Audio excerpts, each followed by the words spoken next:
마가복음 말씀 베드로 장모 치유. 마가복음 말씀 베드로 장모 치유라는 제목을 가지고 하나님 말씀 증거하도록 하겠습니다. 지난 시간에 우리는 안식일에서, 그러니까 안식일에서가 아니라 안식일에, 지난 시간에 우리는 안식일에 회당에서 말씀을 가르치시고 그곳에서 더러운 귀신 들린 자를 치유하셨던 예수님의 축기 사역을 살펴보았어요. 더러운 귀신을 축출했다라는 이제 축기 사역이다라고 이렇게 이야기하는 것이죠. 이 축기의 사역이 회당에서 이루어졌던 일이잖아요. 그러니까 대중들 앞에서 행해졌던 어떤 예수님의 공적인 사역이었다고 한다면, 오늘 이어지는 시몬의 장모 치유 사건은 사적인 영역 안에서 이루어지는 개인적 사역이죠. 또 전자의 축기 치유는 그 대상이 이제 남성이었잖아요.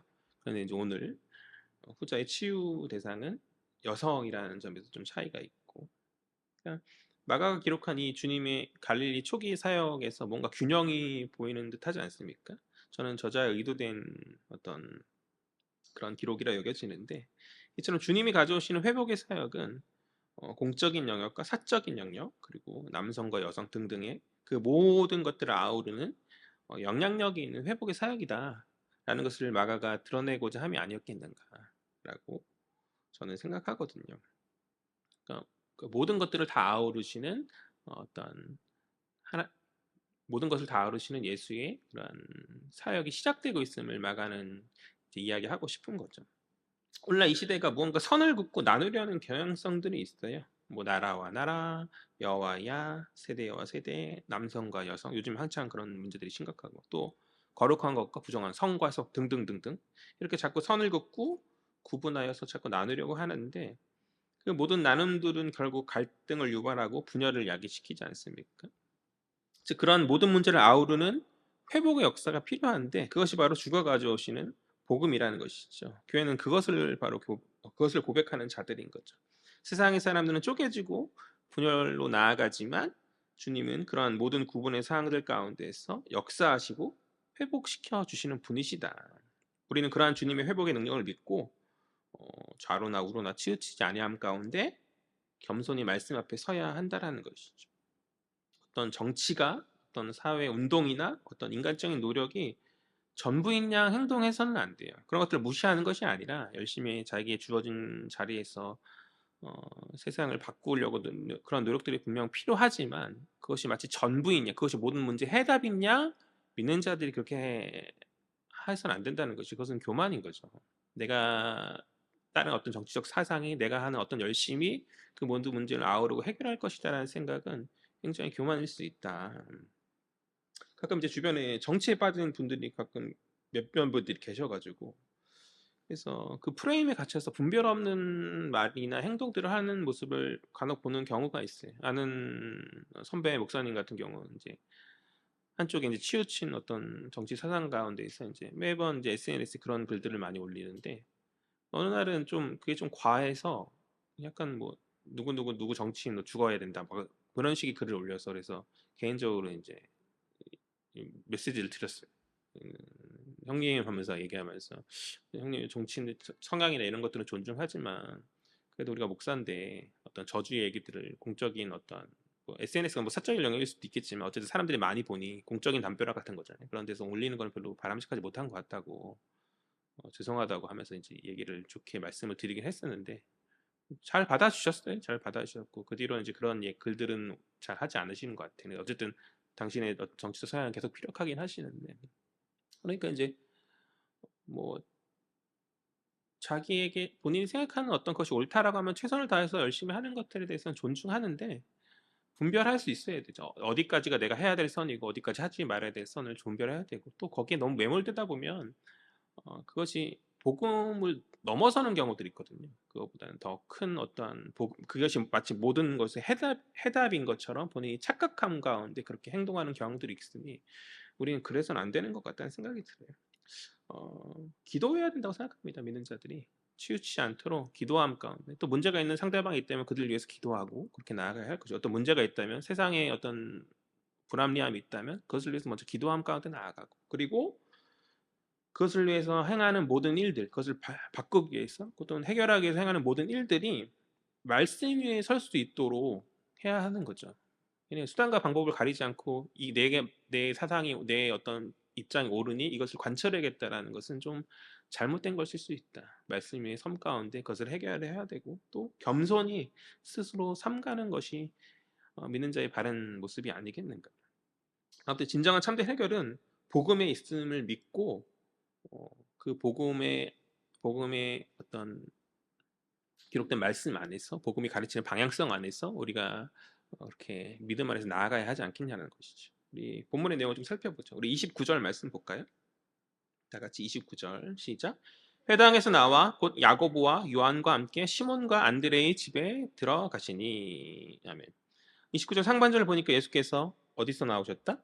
회당에서 나왔다라고 이야기하고 있어요. 이것을 통해 우리는 이 본문의 그런 어떤 이 본문의 내용이 지난 시간 살폈었던 회당 축기 사건과 이어지는 본문임을 우리 살필 수 있고 또 본문의 시간적 배경이 지난 시간과 마찬가지로 여전히 안식일에 있음을 우리는 살필 수 있는 거죠.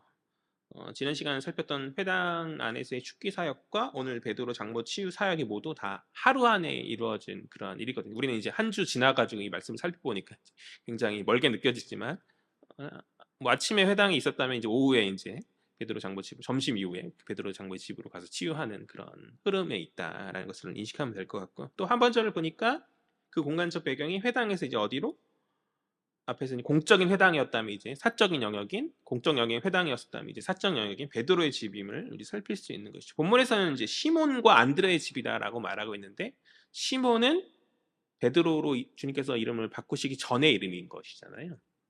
시몬이라는 베드로니까 아무튼간에 시몬의 집으로 그러니까 베드로의 집으로 그 공간에 옮겨지고 있는 그런 장면이고 시몬의 집 그러니까 즉 베드로의 집에 예수와 4명의 제자들이 아마도 쉬러 간 것으로 보입니다. 아침에 말씀과 축기 여러 사역을 하시고 예수께서 쉬시기 위해서 아니면 혹은 점심을 드시기 위해서 뭐 그렇게 오후제 뭐 가셨을 수도 있고 아무튼 쉬러 가신 것으로 보여요. 회당 사역을 마친 주님이 또 주님과의 제자들이 이제 쉴 장소로 베드로의 집을 택한 그러한 것으로 이렇게 이해하면 될 것 같고 그런데 30절을 보니까 그곳에 한 가지 문제가 있었다라고 이야기하고 있죠. 그것이 무엇이죠? 베드로 장모의 열병이죠. 오늘 우리 헤아림교회 성도 둘이 열병으로 말미암아 지난주 2주에 왜 이렇게 교회에 오려면 열병이 더 거세지는지 아무튼간에 30절 말씀 볼까요? 다 같이 읽겠습니다. 시작. 시몬의 장모가 열병으로 누워 있는지라 사람들이 곧 그 여자에 대하여 예수께 여짜온대. 열병은 이제 오늘날 감기와도 같은 거겠죠. 감기라든지 코로나라든지 뭐 그런 어떤 바이러스로 인한 증상이 바로 열병 아니겠어요? 그러니까 요즘 오늘날은 해열제 먹고 열 내리고 하며 여러 가지 방법들이 있죠. 여러 가지 경험들과 방법들이 있어서 크게 뭐 치명적인 그런 것은 아니었을 테지만 당대의 어떤 의학 지식 어떤 수준이 오늘날과는 다르기 때문에 당대의 사람들에게는 자칫 위험할 수 있는 열이 너무 갑자기 올라가지고 갑자기 죽을 수 있는 어떠한 위급하고 위험한 질병이었을 것 같아요. 그랬었던 것으로 여기고 근데 이제 여기에 대해서는 좀 다른 해석을 가지신 목사님도 계시더라고요. 대부분은 이제 감기 정도로 생각하시고 어떤 열병을 그렇게 이해하시는데 어떤 목사님 예전에 제가 이제 학부 때 들었던 목사님의 설교 중에 한 분은 이 열병을 화병으로 그렇게 해석하신 분이 계셨어요. 이 장모가 화병이 걸렸다. 왜 이 장모가 화병이 걸렸는가? 사위인 베드로가 예수님께 부름 받았잖아요. 가장인 베드로가 이제 열심히 돈 벌어가지고 자신과 이제 딸을 잘 건사해서 가장 역할을 했어야 했는데 어느 날 갑자기 예수라는 사람을 만나더니 가정의 일들을 다 내팽개치고 돌아다니기 시작했다라는 것이죠. 그래서 이 장모가 이제 화병이 들었고 그런 장모를 그런 화병든 장모를 주님이 만나 주셔서 위로하심 가운데 그 장모가 이제 예수로 말미암아 평안을 얻었다라고 그렇게 설교를 하셨던 분의 이야기를 들었던 기억이 있어요. 뭐 재밌는 신선한 해석이었던 것 같아요. 재밌고 신선한. 서양 사람들은 이 화병의 개념을 잘 몰라가지고 그래서 이제 그렇게 이해했지만 우리는 잘 알지 않냐라는 한국 사람들은 어머니들이 화병에 걸리신 일들이 TV 드라마나 이럴 때 보면은 뭐딸 자식이 말 안 듣거나 뭐 아들 자식이 뭐 사고 치거나 하면은 어머니가 이렇게 바닥 그 뭐야 안방에 누워가지고 이렇게 머리에 흰 띠를 둘러매고 끙끙거리시면서 아셨던 한이 많은 민족이어서 그런지 화병에 대한 어떤 그런 것들이 있잖아요. 그래서 그런 어떤 본인의 경험인지 모르겠지만 그런 것들 가지고 이 베드로 장모의 병을 그렇게 이해하셨던 것이죠. 그렇지만 저는 이것에 동의하지는 않아요. 뭐 그럴 수도 있다. 해석의 차이니까 그럴 수 있다라고 보지만 해석 안에서 이제 충분히 이야기될 수 있는 나름의 그런 추론이니까 이야기될 수 있는 부분이긴 하지만 저는 그렇게 생각하지 않습니다. 그 근거로 이어진 31절을 보니까 열병이 떠났다라고 하거든요. 31절은 열병이 떠났다. 그러니까 앞선 축기와 같이 존재하는 더러운 영이 쫓겨난 것처럼 마찬가지로 눈에 보이진 않지만 분명 존재했던 어떤 질병이 쫓겨남을 이야기하는 것이 아닌가라는 게 저희 문자적 해석이에요. 저희 문자적 해석입니다. 그 목사님 무조건 틀렸다는 그런 얘기가 아니라 저는 해석에는 여러 가지 차이가 있을 수 있거든요. 우리는 이런 차이를 천국에 가서 확인할 수 있죠. 정말 무슨 병, 감기였어요? 화병이었어요? 장모님이 화병 맞아 이렇게 말할 수도 있죠. 아니면 감기였지 뭐 이렇게 말할 수 있는 거죠. 우리는 가서 확인해야겠지만 저는 이제 문자적 해석을 하자면 이제 그것이 어떤 존재하는 어떤 질병이 주님으로 말미암아 떠나간 그런 상황을 이야기하는 것이 아니겠는가. 그러니까 존재하지 않은 어떤 심리적이고 내면의 어떤 회복을 이야기하는 화병은 아닐 것이다라는 게 저희 생각이고요. 그러나 우리가 잘 알다시피 어, 어, 아닌 항상 이게 뭔가 옳다라고 말하기 애매한 그런 회색이 항상 있어요. 회색지대가 항상 있어요. 그러니까 우리 열린 마음으로 그렇게 화병에 있었을 수도 있겠다. 혹은 뭐 아닐 수도 있겠다. 뭐 아니면 정말 감기였을 수도 전통적인 해석을 따라 감기였을 수도 있겠다. 열린 마음으로 그냥 은혜 되는 대로 받아들여도 될 거예요. 우리는 신학자가 아니니까 이것이 막 말씀에서 벗어난 그런 것이 아니라면 그냥 은혜로 서로 이해하고 이렇게 포용할 수 있는 부분이 있다는 것이죠. 어쨌든 또 하나의 근거가 있긴 해요. 열병이 화병이 아니라는 생각하는 또 하나의 근거가 있는데 이 열병이라는 단어의 용례가 구약과 유대 문헌을 통해서 보면 하나님의 계명을 실천하지 않음 가운데 받는 일종의 벌로서의 병이거든요. 다시 하나님의 율법, 그러니까 율법을 실천하는 하나님의 말씀, 계명을 실천하지 않은 때에 내려진 어떤 벌의 개념으로서 열병 이마였다는 것이죠. 그러니까 화병이라는 것 스스로의 마음이 어지러움 가운데 생기는 그런 병 아니겠어요? 그러니까 이러한 화병의 뉘앙스와는 어, 잘 어울리지 않는다라고 생각하기 때문에 아무튼 저는 이러한 근거들로 저는 이 베드로 장모의 열병은 분명 열을 동반한 질병의 상태, 특별히 어떠한 본인의 어떤 죄와 잘못으로 말미암은 어떠한 그런 상태였을 것이고 주님이 빨리 역사하지 않으셨으면 어쩌면 오늘 내일 할 수도 있는 위급한 상태가 아니었겠는가라고 저는 그렇게 해석합니다. 그러나 어느 해석이든지 간에 가능성을 열어놓고 생각하시면 되겠다 정도로 이해하면 될 것 같아요. 아무튼 그렇게 베드로의 장모가 열병으로 누워있는 가운데 본문의 30절은 사람들이 그런 장모의 상태를 예수께 말하였다라고 이야기하여 주고 있어요. 사람들이. 베드로가 아니에요. 베드로가 장모의 치유를 예수께 요청하지 않은 게 저는 흥미롭거든요. 베드로가 아닌 사람들이 예수께 요청한다고 말하지 않습니까?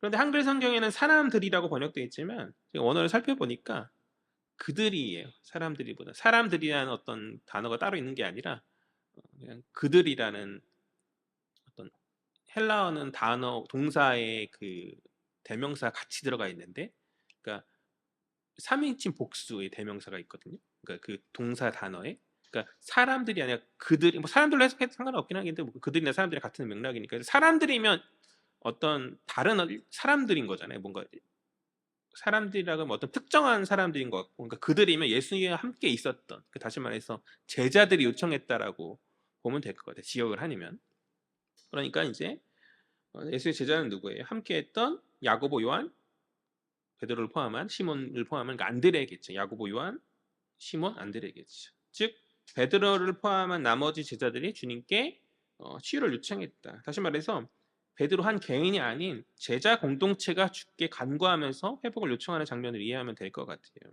이것이 무슨 차이가 있나? 베드로 한 명이 요청하던 제자들이 다 같이 간청하던 무슨 차이가 있는가? 주님이 그냥 어느 쪽이든 들어주시면 되지 무슨 차이가 있겠는가라고 생각하기 쉽지만 그러나 어떤 개인의 아픔에 대해서 공동체가 기도함으로 나와야 한다는 어떤 메시지를 마가가 주고 있는 것은 아닌가. 그러니까 믿음의 공동체는 너와 나의 어떤 선을 긋고 그 문제는 내 문제가 아니라는 태도가 아니라 모두의 문제라는 어떤 인식 가운데 속한 지체들의 회복을 위해서 함께 기도하는 공동체라는 것이죠. 베드로가 요청했다라고 기록할 수 있지만 그들이 요청했다라고 기록함을 통해서 어, 예수가 세우시는 공동체의 한 단면을 우리가 살펴볼 수 있는 것이죠. 예수가 세우시는 제자 공동체는 공동체의 아픔을 갖고 있는 그 지체들을 위해서 함께 기도하며 함께 그 회복을 요청하는 그러한 공동체이다. 그러니까 내 이웃을 내 몸과 같이 사랑하는 주님의 가르침을 우리는 항상 기억해야 하는 줄 믿습니다. 그러니까 속한 지체들은 말할 것도 없는 거죠. 그들이 아픔과 어려운 문제를 놓고 당사자만 열심히 기도하고 그 가족들만 살피고 애쓰는 것은 잘못된 거예요. 교회 공동체에 속한 지체들은 더욱더 그렇게 위해서 기도하고 해야 되지 않겠어요? 그러니까 온 공동체가 그런 어려움에 함께 고민하고 기도함 가운데 주님으로 말미암은 회복을 도모함이 제자 공동체의 마땅한 모습이 아니겠는가라는 메시지를 마가가 이야기하고 있는 것이 아닌가. 문제가 있는 암흑의 누구만이 간청할 것이 아니라 사람들이, 그러니까 그들이 함께 주께 간청한 가운데, 그러니까 우리가 함께 주께 간청한 가운데 공동체의 누구누구 암흑의 문제가 해결되는 그런 역사가 우리 공동체 안에 많이 일어나지기를 주의 이름으로 간절히 소망합니다. 그러한 이웃을 위한 기도가 그러한 어떤 지체들을 향한 제자 공동체를 향한 그런 기도가 우리를 제자 공동체로 부르신 주님의 이유 중 하나이다. 우리 31절 다 같이 읽겠습니다. 31절 시작. 나아가사 그 손을 잡아 일으키시니 열병이 떠나고 여자가 그들에게 수종드니라. 아멘. 주님 제자들의 요청에 베드로 장모가 어떻게 해요? 손을 잡아서 일으켜 주시죠. 앞서 더러운 귀신 들리는 사람을 치유하신 가운데 있을 때, 더러운 귀신을 쫓겨할 때, 쫓아낼 때 예수께서 어떻게 쫓아내십니까? 말로 명령해서 쫓아내시죠. 그러니까 축기의 사역은 말씀만으로 귀신이 떠나서 떠난 가운데 회복이 임하였는데 이번에는 손을 잡고 일으키시는 행동 가운데 병이 회복되고 있는 그런 장면인 거죠. 왜 앞서는 말씀만으로 하시던 이번에도 말씀만으로 병이야 물러가라 하면 되실 텐데 그렇게 안 하시고 이번에 손을 잡는 어떤 터치를 행동을 하는가. 뭐 말씀으로 고치시던 뭐 손을 잡고 일으키시는 어떤 행동으로 고치시던 뭐 단순히 주님의 치유의 사역에 대한 어떤 다양한 모습으로 우리가 이해해도 되겠죠. 그 정도만 이해해도 되겠지만 그러나 이날이 안식일이었으면 우리는 좀 살필 필요가 있다고 생각해요. 안식일은 유대인에게 있어서 어떤 날입니까? 흔히 안식일은 단순히 생각하면 쉬는 날이죠.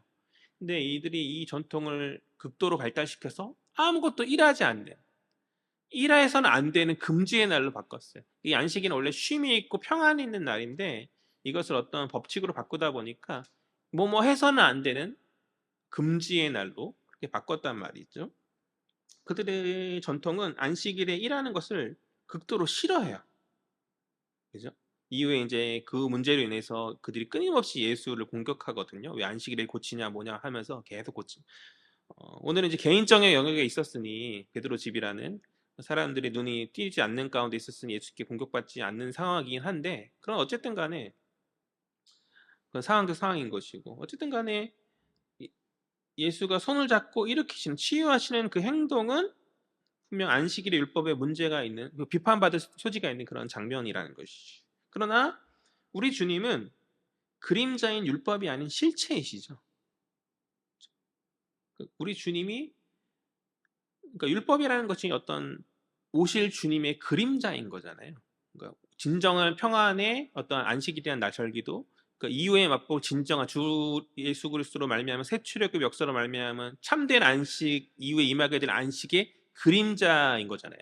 그들이 계속 지켰던 그 절기가. 그런데 이제 실체가 왔으니 그 실체를 따르면 되는 것이죠. 그림자에 집착할 것이 아니라 실체를 바라보고 따르면 되는 것인데 그들이 지금 예수님 공생의 사역 내내 그것을 깨닫지 못함이죠.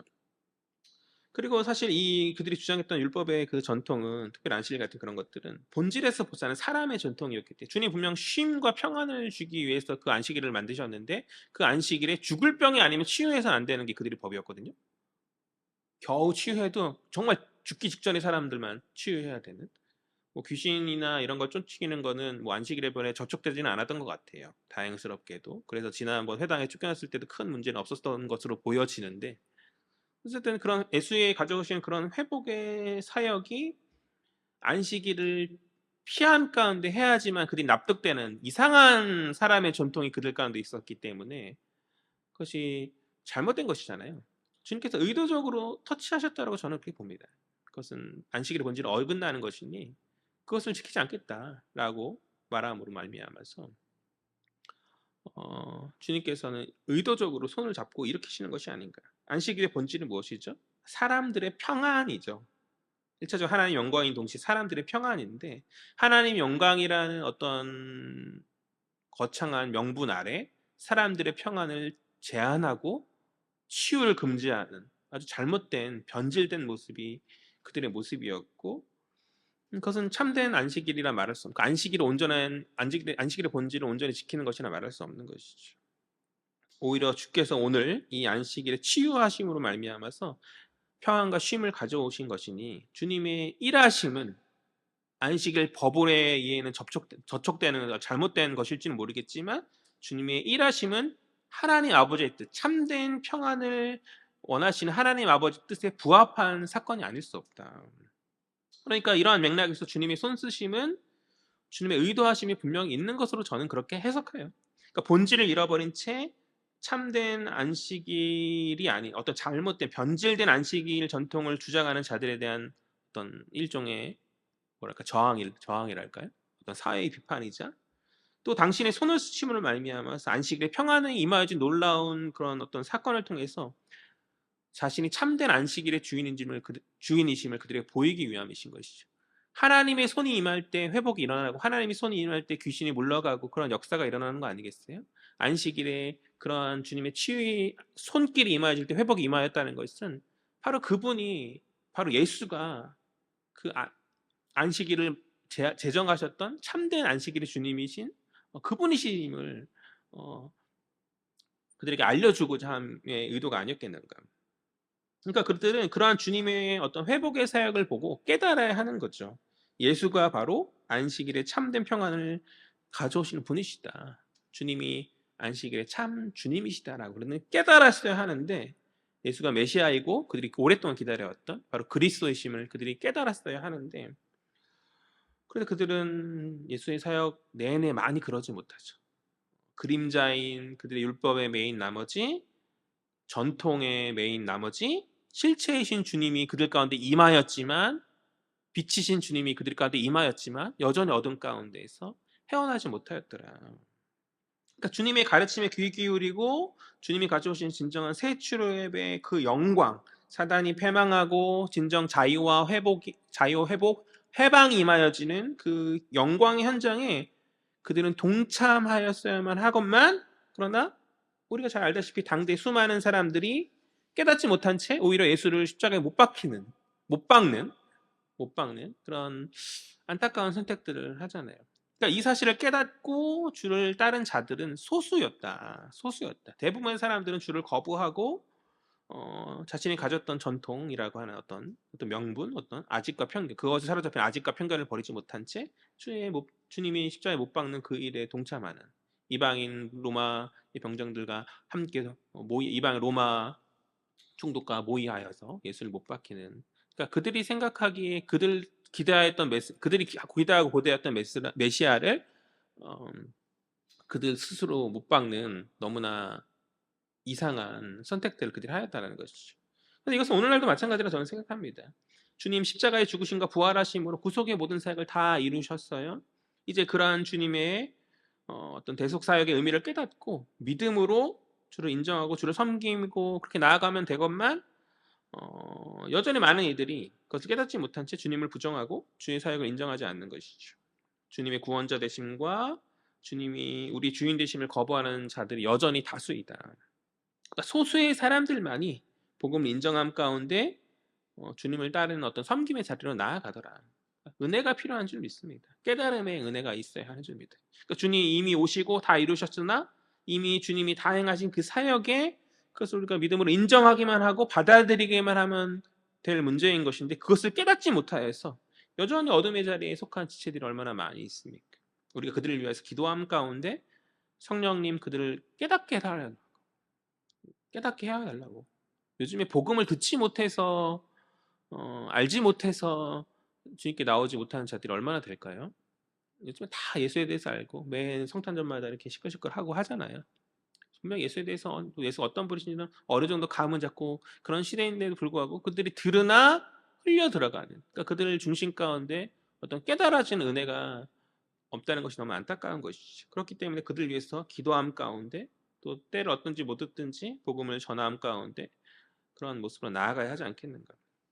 복음을 전함에 다양한 면이 있어요. 다양한 방식들을 통해서 지혜롭게 우리는 우리에게 맡겨진 복음 전파의 사명을 감당해야 하는 줄 믿습니다. 우리는 소수의 사람들이니, 그것을 깨달은 소수의 사람들이니 더 많은 사람들이 그것을 깨달을 수 있도록 우리가 주어진 사명 안에 최선을 다하고 또 선한 행실과 또 여러 감화 능력으로 이렇게 우리가 감당해야 하겠죠. 다시 본문으로 돌아와 31절 하반절을 보니까 주의 치유하심 이후 열병이 떠나간 베드로 장모가 어떤 모습으로 나옵니까? 섬김의 모습으로 나왔음을 살필 수 있는 것이죠. 그녀의 섬김은 식사 준비였겠죠? 대접한 수종 드는 것은 식사 준비였다. 이는 그녀가 그 집안에서 평소 하던 일의 회복인 거죠. 일상으로 다시 복귀하였다라는 그것은 그녀가 완전히 회복되었음을 이야기하여 주고 있는 장면으로 보면 이해하면 될 것 같아요. 또한 예수 공동체에 대한 그녀의 섬김은 은혜 받은 자, 회복된 자의 마땅한 모습을 보여주고 있는 것인데 그것은 바로 주와 공동체를 섬겨주는 것이다. 우리는 왜 교회 공동체에 헌신합니까? 왜 교회와 또 제자 공동체인 교회 공동체에 헌신하며 섬기며 나아갑니까? 왜 그러시죠? 왜 교회를 섬기나요? 왜 헌신하며 나아가고 있습니까? 은혜 때문 아닌가요? 이 대답은 동일해야 된다고 생각해요. 우리가 받은 은혜 때문이죠. 예수로 말미암은 깨달은 은혜를 우리가 알기에 우리가 주를 위해 섬기고 교회를 위해 헌신하고 봉사하는 것이죠. 간혹 그 동기를 잃어버려서 문제가 생기는 공동체 안에서 문제가 생기는 사람들이 간혹씩 있는 것 같아요. 어느덧 주님의 이 사역을 은혜가 아닌 어떤 나 개인의 어떤 보람 때문에 헌신하는 사람들이 가끔씩 있어요. 사람들 각자에게는 각 자아 실현의 욕구라는 것이 있죠. 자아 실현의 욕구가 있어서 보람된 일들을 많이 하다 보면은 어떤 그런 자아의 욕구를 충족하게 하고 그것이 원동력이 되기도 하는 거죠. 뭐 그럴 수 있다고 보는데 그러나 그러한 동기는 더 큰 보람 있는 어떤 일이나 혹은 더 가치 있는 일이 생길 때 너무 쉽게 깨어지기 마련이죠. 그죠? 이거 내가 보람 있게 하는데 내가 생각하기에 더 크게 보람 있다는 일이 생겨지면 그거 쉽게 저버리고 그 일로 향해 가고 자기가 판단하면서 선택하고 막 그렇게 나아갈 수밖에 없는 거죠. 그렇게 나아가는 모습으로 나아갈 수밖에 없는 것이죠. 또 어떤 사람들은 처음엔 안 그랬는데 교회에서 이렇게 이런 이것저것 봉사하고 하다 보니까 사람들이 칭찬하고 인정해 주기 시작하잖아요. 그러니까 사람들의 인정을 받기 위해서 그런 봉사하는 사람들이 있는 것 같아. 그러니까 그 동기가 변해서 어느덧 자기도 모르는 사이에 사람들이 인정받기 위해서 사역들에 헌신하는 거죠. 그러나 그러한 사람들 인정이 나를 떠나갈 때 실망스럽고 공허하고 그 사역의 힘을 잃어버리게 되더라. 그러니 그런 모습은 잘못된 거죠. 우리가 왜 헌신합니까? 왜 섬김에 나아갑니까? 그것은 주께서 내게 주신 은혜가 너무 크기에 내가 그것을 알고 깨달았기 때문에 우리는 그 섬김의 자리로 나아오는 것이 아니라는 것이죠. 우리 그것을 잃어버려서는 안 되는 줄 믿습니다. 누가 알아주지 않아도 내게 어떤 유익이 없다 할지라도 이미 주께로부터 받은 은혜가 너무 크기에 우리의 모든 섬김은 그러한 은혜의 반응이어야 된다. 이것이 너무나 뻔하고 당연한 이야기인데 사람들이 신앙생활하는 가운데 많이 잃어버린 교회에서 어떤 섬김 봉사 헌신함 가운데 많이 잃어버리는 중요한 어떤 근원이 아닌가. 저는 이것을 회복해야 된다고 저는 믿어요. 은혜로 감당하는 거예요. 은혜로 감당하면 뭐가 문제가 되겠습니까? 나를 인정해 주지 않아도 내가 하는 이것이 너무 자꾸 초라한 것처럼 여겨져도 그것이 뭐가 문제가 되겠어요. 구약을 보면 평생 성문에서 성문지기만 하던 사람들이 있었어요.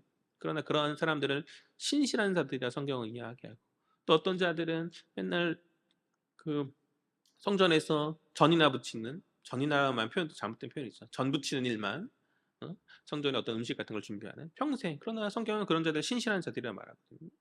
그것이 있죠. 작고 초라하도 상관없이 주의 은혜 안에서 이것을 감당케 하신 것에 감사함으로 나아갈 수 있는 것이죠. 어떤 뭐, 오늘날 치면 뭐 주차 봉사를 하던 뭐 식당 봉사를 하던 뭐 여러 가지 사소한 것이지만 꼭 필요한 일들이기도 한 것이잖아요. 그것이 주의 영광이고 교회의 헌신이고 우리가 마땅히 해야 될 헌신의 모습이고 보여야 될 헌신의 일들이고 주의 은혜 안에서 우리는 그런 것들을 초라하게 여기지 않고 기쁨 가운데 감당할 수 있는 건 아니게 하는 것이죠. 은혜가 있으면 됩니다. 은혜가 있으면. 은혜가 있으면 나의 상황과 환경에 상관없이 하는 거죠. 이미 받은 은혜가 너무 큰데 우리가 주저하거나 상황에 휘둘리거나 그럴 이유가 무엇이 있겠냐는 것이죠. 오늘 본문을 보니까 주께 치유받은 그녀는 주께 섬김으로 나옵니다. 그리고 또 마가복음 15장 41절, 그러니까 40절 41절을 보면 마가복음이 총 16장이거든요. 거의 끝부분이죠. 여인들의 섬김에 대해서 또 마가가 기록하거든요. 우리 화면에도 있고요.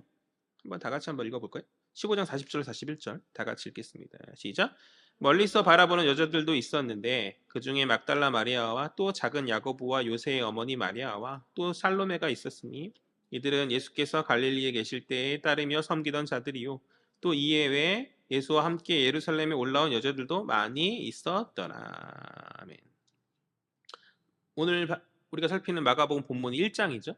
마가복음의 초반에 섬기는 여인이 있었고 바로 베드로 장모, 치유받은 베드로 장모가 있었고 또 마가복음 끝부분인 15장에 섬기는 여성들이 있죠. 그러니까 처음 부분과 끝부분의 그 앞뒤에 이 여인들이 섬김이 언급됨으로 말미암아서 이 마가복음 전체를 뭐가 감싸고 있는 거예요? 섬김의 포장지가 감싸고 있다. 섬김의 포장지가. 마가의 메시지 구조로 이야기하는 마가의 메시지라고 저는 생각해요. 주께로부터 은혜 받은 여인들이 섬김으로 주님의 사역에 동참하고 있는 거죠. 처음의 섬김은 주님의 섬김이에요. 무슨 말이냐면 주님 이 땅에 오심이 바로 우리를 섬기기 위해서 오신 것이죠. 주께서 십자가 고난을 받으신 이유가 무엇입니까? 바로 우리를 섬기기 위함이셨죠.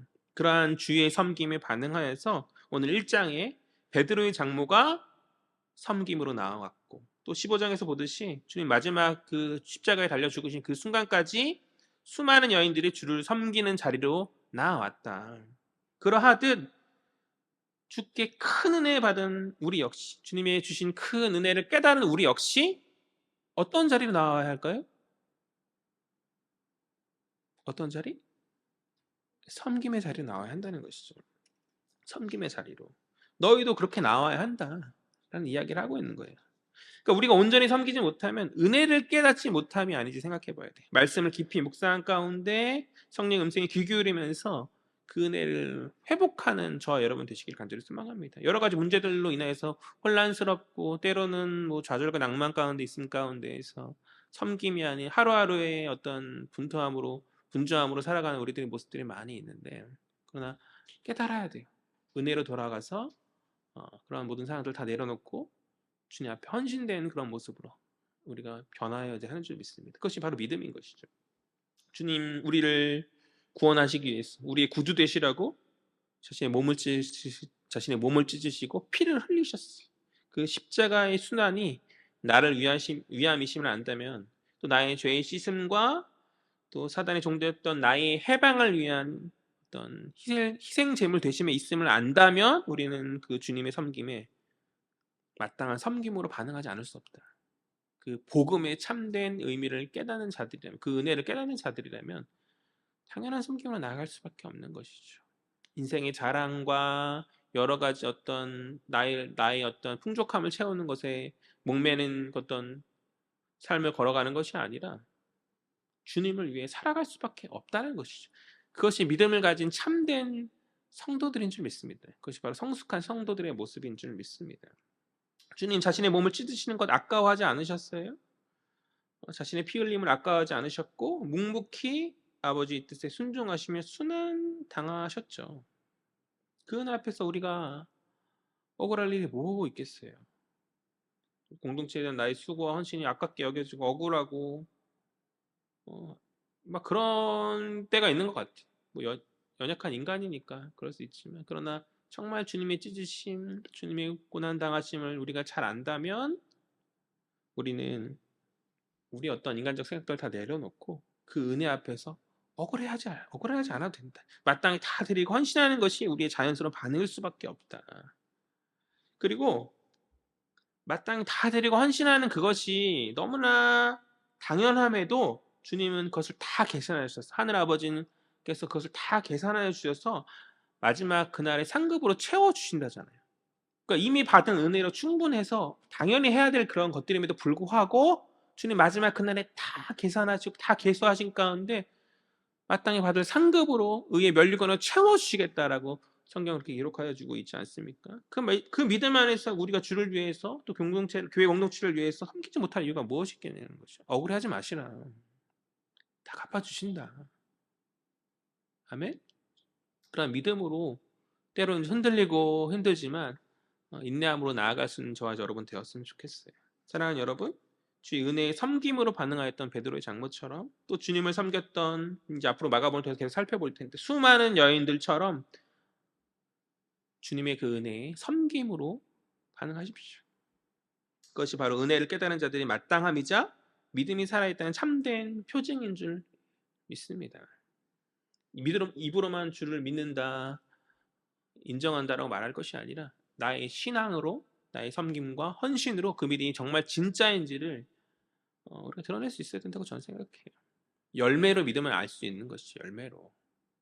예배의 자리만 지키고 그냥 고개만 끄덕이고 아멘만 하고 그냥 그러나 어떤 헌신도 없고 그냥 세상 가운데서 어떤 구별됨도 없고 어떤 행함이 없는 그것은 참된 믿음이 아닐 수 있어요.